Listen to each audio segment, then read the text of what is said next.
Dans la paisible ville de Machinlet, au pays de Galles, une communauté entière fut bouleversée lorsqu'une fillette de seulement 5 ans disparut alors qu'elle jouait près de chez elle.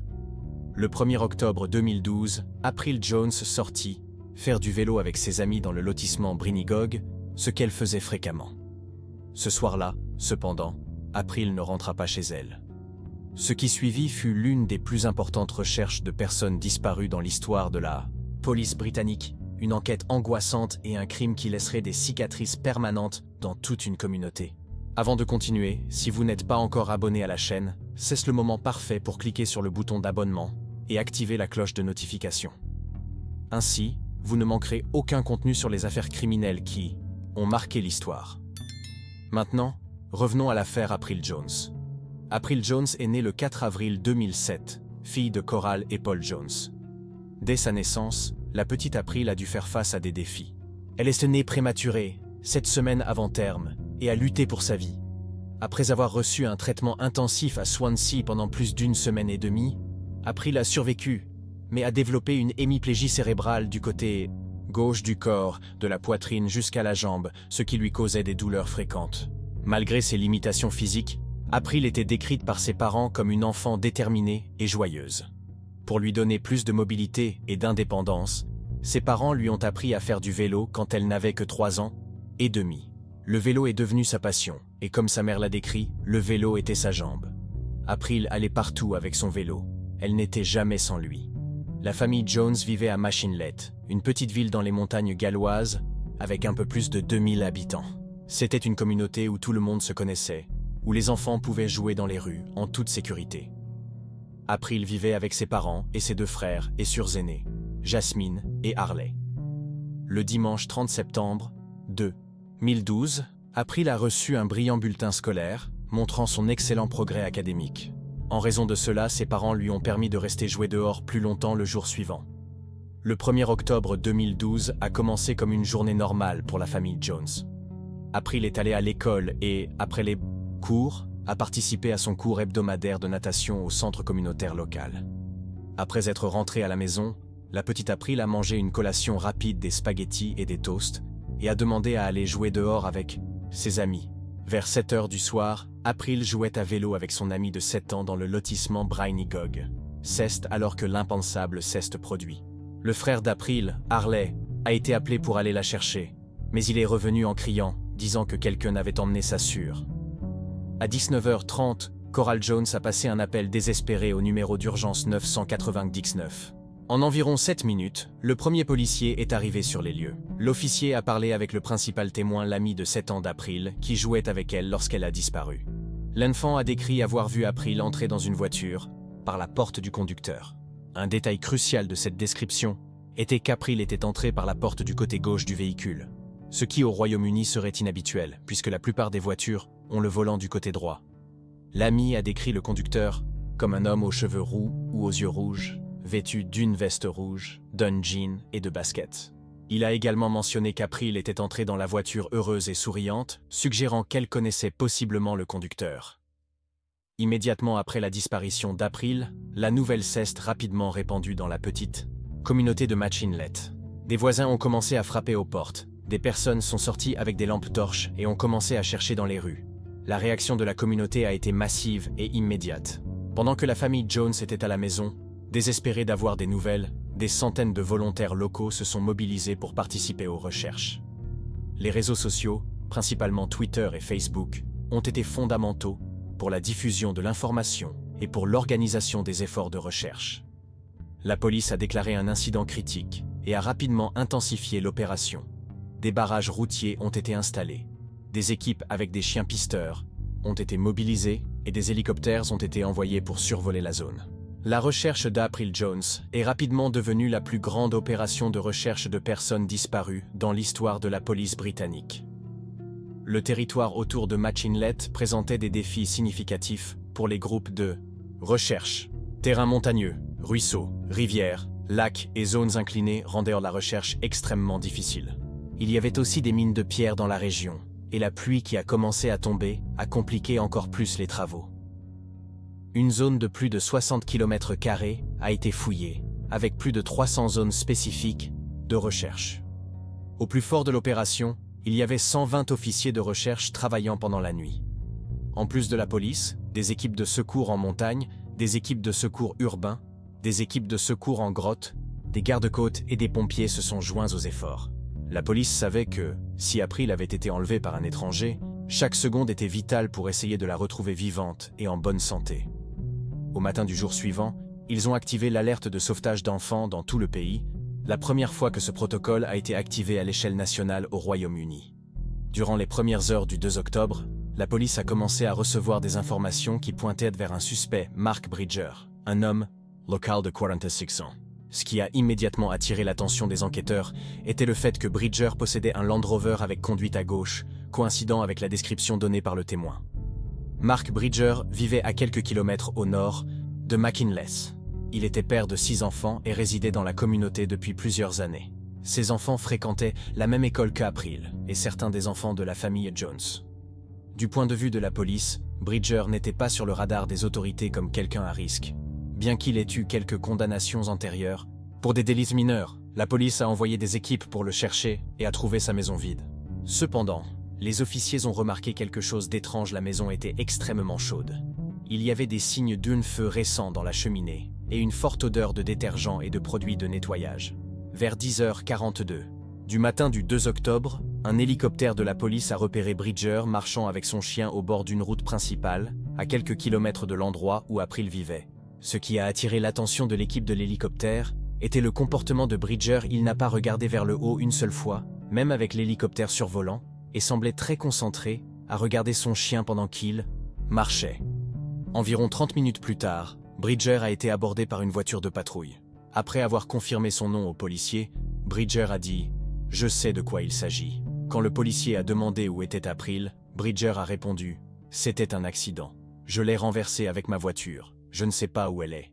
Il a été immédiatement arrêté et emmené au poste de police d'Aberystwyth. Pendant son premier entretien urgent avec la police, Bridger a fourni une version détaillée des événements. Il a affirmé que, après une récente séparation avec sa petite amie, il avait bu un peu et conduisait près de la zone où April jouait. Selon lui, il y a eu un accident, il aurait renversé April avec sa voiture alors qu'elle faisait du vélo.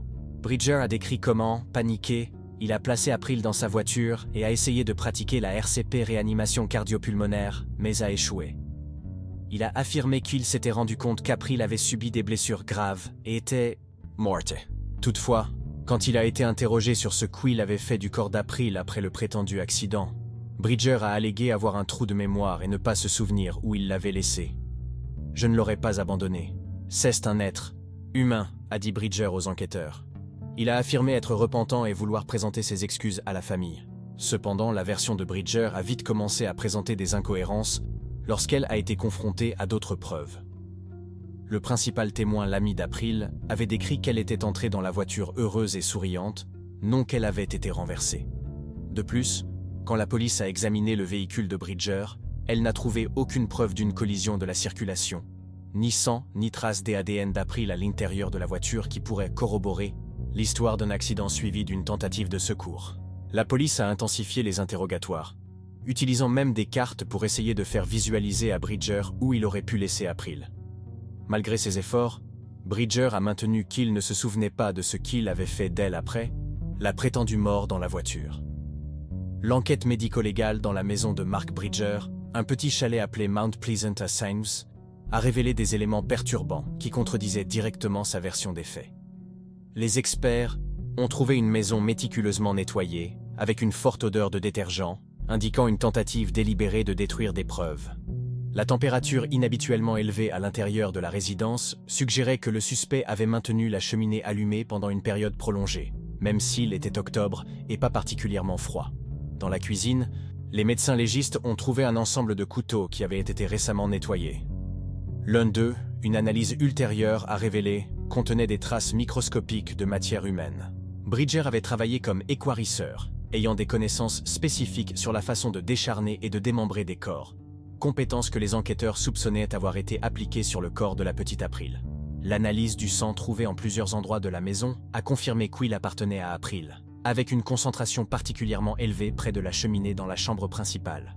Un spécialiste médico-légal de l'University College London a affirmé que le modèle de distribution du sang indiquait qu'April avait subi des blessures graves et fatales à l'intérieur de la résidence, non dans un accident de la route comme Bridger l'alléguait.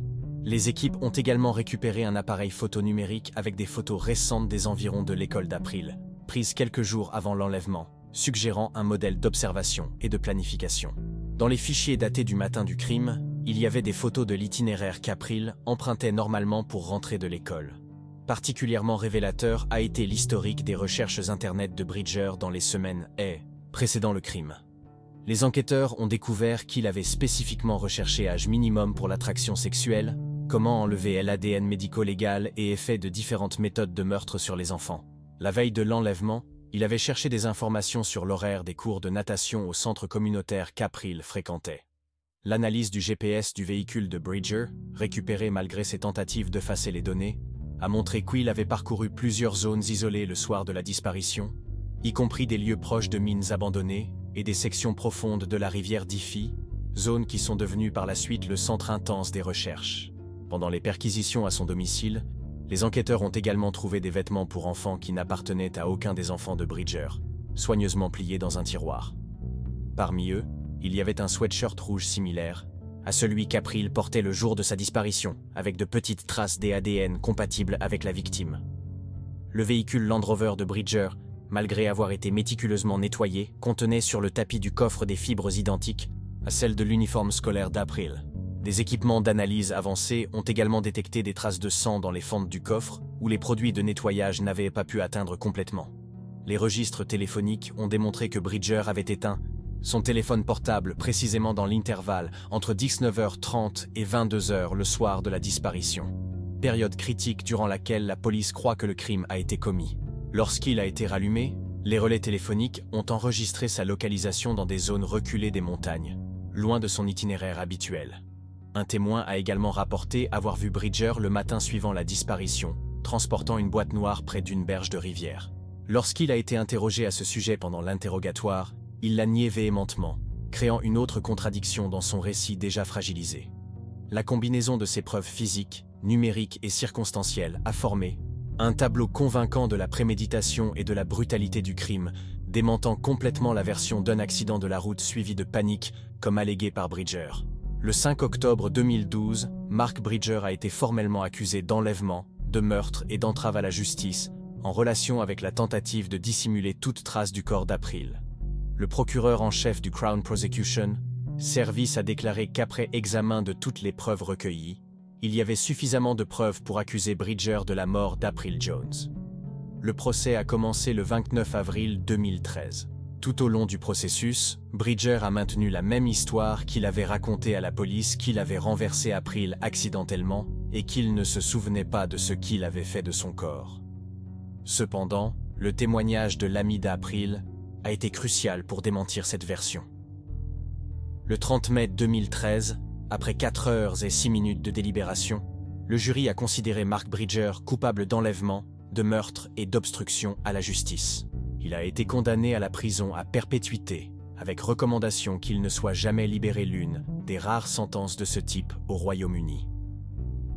L'affaire April Jones a laissé des cicatrices profondes, non seulement dans sa famille, mais dans toute la communauté de Machinlets. La ville, qui était auparavant connue comme un lieu tranquille et sûr, est devenue associée à l'un des crimes les plus horribles de l'histoire britannique récente.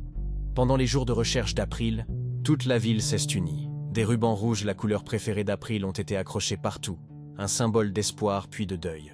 Le Premier ministre David Cameron a décrit l'affaire comme le cauchemar de toute famille et a demandé que toute personne ayant des informations se présente à la police. Même après la condamnation de Bridger, la famille Jones a continué, sans corps à enterrer et à qui faire des funérailles appropriées. Les seuls restes mortels d'April qui ont été trouvés étaient les fragments osseux récupérés dans la maison de Bridger. Lors d'un service commémoratif en septembre 2013, presque un an après sa disparition, la communauté de Machinlet s'est réunie pour dire adieu à April. L'affaire April Jones a également conduit à des changements significatifs dans la législation britannique. En 2013, le gouvernement du Royaume-Uni a introduit la April's Law, une législation qui augmente les peines pour les crimes sexuels contre les enfants et établit des mesures plus rigoureuses dans le contrôle du contenu d'abus d'enfants sur Internet. Coral et Paul Jones sont devenus des défenseurs actifs de la protection de l'enfance et de la sécurité en ligne. Ils utilisent leur douloureuse expérience pour alerter d'autres parents sur les dangers qui peuvent être aux aguets, même dans de petites communautés où tout le monde semble se connaître. Si cette vidéo vous a touché d'une manière ou d'une autre, n'oubliez pas de laisser votre like et de la partager avec ceux qui pourraient s'intéresser à des affaires criminelles réelles. Vos commentaires sont très importants pour moi. Dites-moi ce que vous avez pensé de cette affaire ou suggérez d'autres affaires que vous aimeriez voir abordées sur la chaîne. Et si vous n'êtes pas encore abonné, profitez-en pour vous abonner maintenant et faire partie de cette communauté qui cherche à comprendre et à apprendre des affaires criminelles qui ont marqué l'histoire. À la prochaine vidéo.